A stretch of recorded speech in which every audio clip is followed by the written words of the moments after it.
महेश पुजारी जी, बहुत सारी चीजें, जैसे अब उज्जैन का ही जब प्राचीन बातों की बात सामने आती जाती है, बहुत सारी चीजें समय की धूल, समय की रेत के नीचे दब गई। अब लोग जीएमटी की बात करते थे, लेकिन उज्जैन से तय होता था पहले। यहीं पर कृष्ण जी ने अपनी कलाएं सीखी। तो बहुत सारी चीजें थी जो शायद नई पीढ़ियों को पता नहीं चलता है। पर जिस प्रकार, जैसा पंडित जी भी कह रहे हैं, जिस प्रकार बातें आगे हो रही हैं, क्या आपको भी ये आश्वासन लगता है कि हाँ, अब हम उस रास्ते पर जा रहे हैं जहां पर शायद जो हमारी प्राचीन चीजें, क्योंकि एक दूसरी दृष्टिकोण से अगर हम देख लें तो हमें लगता है कि अरे देखिए कितनी सड़कें संकरी हो रही हैं, इतने लोग आ रहे हैं, क्या वो बुनियादी चीजें, सिविक एम्यूनिटीज जिन्हें हम कहते हैं, वो सारी चीजें सही है या नहीं, उस पर ध्यान देने की जरूरत है या किस पर? ये भी बहस आप सुनते होंगे अपने। देखिए, कोई भी व्यवस्थाओं को भीड़ से तोला नहीं जा सकता, और धर्म को तो तोलना भी नहीं चाहिए। धर्म तो एक आत्मा से और मन से होता है।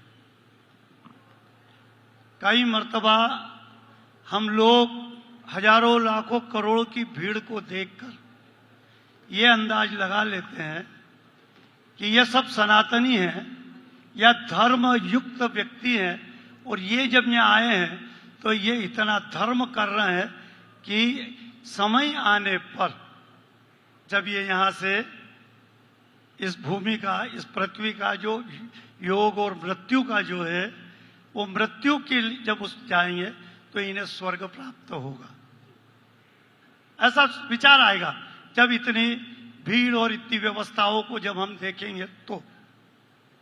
लेकिन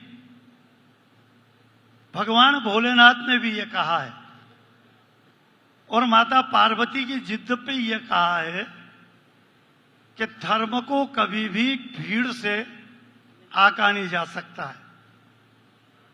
दोनों में संवाद हुआ, और पार्वती कहते नहीं स्त्री हट, बाल हट, योगी हट, तो स्त्री हट।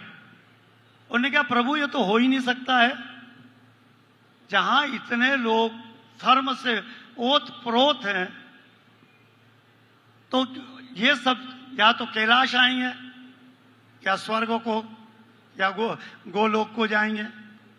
उन्होंने, भगवान ने कहा कि पार्वती ये सांसारिक व्यवस्था है, हमें इसमें नहीं पड़ना चाहिए। लेकिन माता पार्वती ने जिद पकड़ ली, और उसका एक छोटा सा उदाहरण भगवान प्रभु ने दिखाया।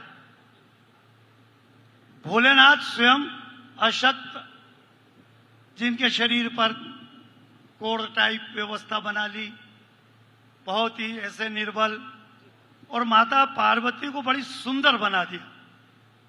और सुंदर बना के जब वो जिस ओर से फ्लो था जाने का धर्म यात्रियों का, उस जगह एक जाकर बैठ गए, और माता पार्वती सभी से कहती है कि हे भक्तगण, आपका कोई यदि पुण्य हो तो मुझे आप वो पुण्य दे दीजिए, जिससे मेरे पति देव अच्छे हो जाए। लेकिन इतनी भीड़ में से पुण्य देने वाला या पुण्य करने वाला ऐसा कोई व्यक्ति नहीं निकला जिसने माता को, पार्वती को कहा हो कि ये मेरा पुण्य ले लो और आपका पति देव अच्छे हो जाए। जब सांध्य काल समय रात्रि का पड़ने लगा, प्रभु ने पार्वती से कहा, देख पार्वती किसने कुछ दिया? बोले हाँ प्रभु, अभी तक तो कुछ मिला नहीं है। आखिरी में एक वृद्ध आते हैं, और उनसे माता कहती है कि प्रभु, यदि आपने कोई पुण्य किया हो तो मुझे वो आप दान में दे दें, जिससे मेरे पति अच्छे हो जाए। तो वो कहता है कि देवी, मुझे तो नहीं लगता है कि मैंने इस जन्म में, जो मनुष्य जन्म है, मैंने कोई पुण्य किया हो, मुझे नहीं लगता है। लेकिन यदि तुम्हें लग रहा है कि मेरे किसी पुण्य से तुम्हारे पति अच्छे होते हो, तो मैं शिप्रा का जल लेके आता हूं, संकल्प लेता हूं और आपको देता हूं कि आपके पति मेरे जो भी पुण्य रहे हो, जाने में अनजाने में, वो सब पुण्य तुम्हें प्राप्त हो जाए।